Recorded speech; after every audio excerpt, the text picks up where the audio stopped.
DNA में बात करते हैं आरक्षण पर सुप्रीम फैसले की।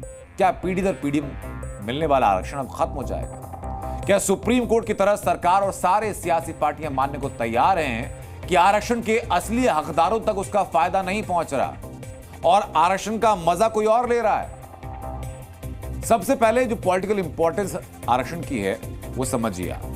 बिहार में 65% ओबीसी आरक्षण का दबाव बनाने के लिए आरजेडी के सांसद आज संसद के बाहर प्रदर्शन कर रहे हैं। आज ही सुप्रीम कोर्ट ने एससी एसटी आरक्षण पर सवाल खड़ा किया कि अभी जिस ढंग से आरक्षण दिया जा रहा है क्या वो सही है कि नहीं है। सुप्रीम कोर्ट पूछ रहा है। सुप्रीम कोर्ट ने आज एससी एसटी आरक्षण में कोटे पर कोटे का ऐतिहासिक फैसला दे दिया।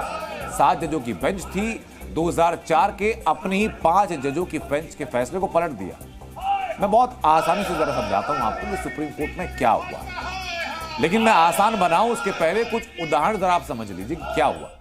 दरअसल एससी एसटी में ए, बी और सी मान लीजिए 3 जातियां, तो अभी तय कैसे होगा कि आरक्षण की जरूरत किसको है, ए को कि बी को या सी को?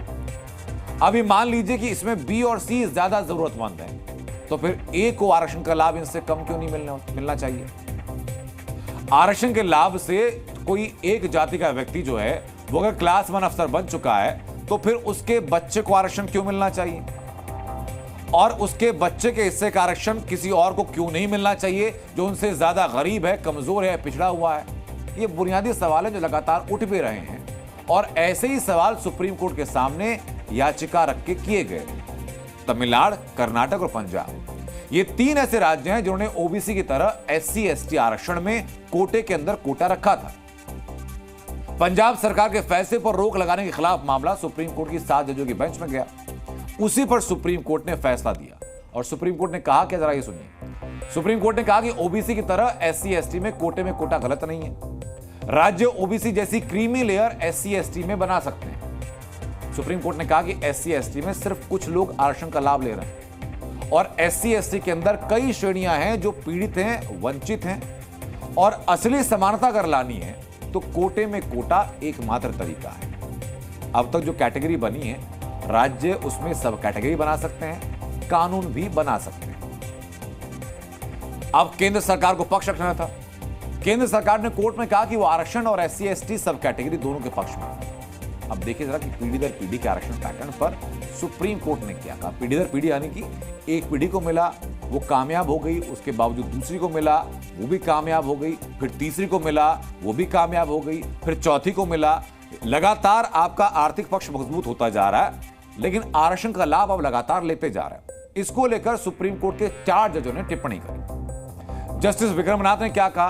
उन्होंने कहा कि क्रीमी लेयर का जो सिद्धांत ओबीसी पर लागू होता है वही सिद्धांत एससी और एसटी पर लागू होता है। जस्टिस बीआर गवई ने कहा कि एससी एसटी में जिन लोगों को आरक्षण का लाभ मिल चुका है उनके बच्चों को समान दर्जा नहीं दिया जा सकता। जस्टिस पंकज मित्तल ने कहा कि आरक्षण से पहली पीढ़ी का स्तर अगर सुधर चुका है तो दूसरी पीढ़ी को आरक्षण का हक नहीं होना चाहिए। जस्टिस सतीश शर्मा ने कहा कि एससी एसटी के रूप में क्रीमी लेयर की पहचान का मुद्दा राज्य के लिए संवैधानिक अनिवार्यता बन जाना चाहिए। तो चीफ जस्टिस डीवाई चंद्रचूड़ और जस्टिस मनोज मिश्रा ने इस पर कोई राय नहीं दी, जबकि जस्टिस बेला एम त्रिवेदी 6 जजों के फैसले से असहमत थे। ये कोर्ट रूम के अंदर की बात है। लेकिन आरक्षण सामाजिक न्याय के साथ राजनीतिक टूल भी तो है। जातियों को आरक्षण से साधने और वोट बैंक का प्रयास भी तो आम होता है। तो ये बात कोर्ट भी जानता है। कोर्ट जानता है कि एससी एसटी की सब कैटेगरी कहीं वोट बैंक दिखाकर ना बढ़ा दी जाए कि भाई वोट बैंक है तो बढ़ा दो आप। तो आरक्षण की मोटे तौर पर 4 कैटेगरी है। ओबीसी के लिए 27%, एससी के लिए 15%, एसटी के लिए 7.5% और ईडब्ल्यूएस यानी इकोनॉमिकल वीकर सेक्शन जो आर्थिक तौर पर कमजोर हैं उनके लिए 10%। लेकिन राज्यों में जाति के हिसाब से आरक्षण के प्रतिशत में अंतर हो जाता है राज्य दर राज्य। एससी एसटी की सब कैटेगरी बनाने और क्रीमी लेयर को बाहर करने के लिए राज्यों को बहुत कुछ करना होगा। पहले पॉलिसी बनानी होगी, सर्वे होना होगा, असली लाभार्थी जो है उसको पहचानना होगा और सामाजिक और आर्थिक विकास कैसा है उसका डेटा लेना होगा।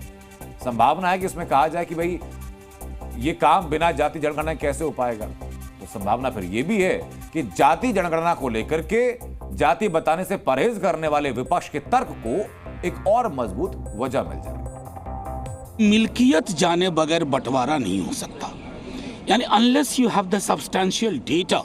तो मैं समझता हूँ इस तरह के सब कैटेगराइजेशन की बातें मुझे बेमानी लगती हैं, अर्थहीन लगती है, भावविहीन लगती है। मैं सुप्रीम कोर्ट का फैसला का स्वागत करता हूँ। ये सामाजिक न्याय की दिशा में और एक कदम आगे बढ़ने के लिए ये अच्छा मौका देता है। कम्युनिटी का कोई वर्ग का खिलाफ नहीं है। ये सामाजिक न्याय सबको मिले उसी दिशा में एक कदम है। जाति के आधार पर आपके साथ गलत हुआ है, उन सारों को आरक्षण का अधिकार मिला था ताकि उनका सामान्य प्रतिनिधित्व हो सके समाज में, सोशल रिप्रेजेंटेशन के लिए। तो अब जो क्लास डिविजन्स या सब डिविजन्स लाने का प्रयास है, शेड्यूल कास्ट में क्रीमी लेयर और नॉन क्रीमी लेयर कैसे हो सकता है? इसका आधार कुछ और है और आप उसका अब आधार कुछ और प्रोजेक्ट करना चाह रहे हैं। तो हमें नहीं लगता है कि ये सही रहेगा। अब सरकार से हम लोग को उम्मीद है, जो ऑलरेडी आपने सेंसेक्स को 4 सालों से लटका के रखा है, तो इमीडिएट आप जाति जनगणना कराएं और साथ में ओबीसी, एससी, एसटी के भीतर में जो सुप्रीम कोर्ट ने भी आज कह दिया कि किनके हालात ज्यादा खराब है, क्या सिचुएशन है, इमीडिएट सर्वे करवाना चाहिए।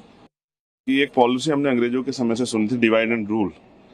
मुझे ऐसा लगता है कि ये जो एकजुटता शेड्यूल कास्ट शेड्यूल ट्राइब के लोगों में हो रही है, उसको तोड़ने के लिए डिवाइड एंड रूल की पॉलिसी को इख्तियार किया जा रहा है। अभी मुझे इसमें यह भी जानकारी करनी है कि माननीय सर्वोच्च न्यायालय में जिन जजों ने ये ऑर्डर किया है, उसमें से SC ST के कितने हैं।